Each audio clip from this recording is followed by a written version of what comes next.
கோபம் வந்தால் தண்ணி பள்ளி கொண்டிருக்க வாய்ப்பு இருக்கிறது. ஒருவேளை அவருடைய தனிப்பட்ட அனுபவத்தின் காரணமாக அதை அவர் இங்கே குறிப்பிடுறாரா என்பதை நான் அறிய விரும்புகிறேன்.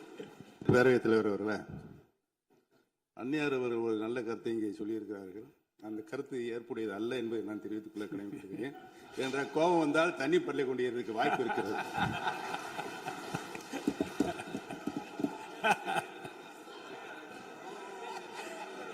உறுப்பினர் பேசலாம்.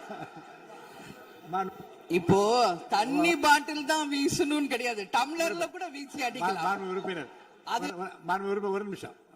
தலைவர் அவர்களே, நம்முடைய மாண்புமிகு முன்னாள் முதலமைச்சர் அண்ணன் ஓபிஎஸ் அவர்கள் ஒரு நிலையை குறிப்பிட்டு அதை எரிவதற்கான தண்ணி பாட்டிலை எரிவதற்கான வாய்ப்பு இருக்கிறது என்று சொன்னார்கள். ஒருவேளை அவருடைய தனிப்பட்ட அனுபவத்தின் காரணமாக அதை அவர் இங்கே குறிப்பிடுறாரா என்பதை நான் அறிய விரும்புகிறேன். மாண்புமிகு உறுப்பினர்.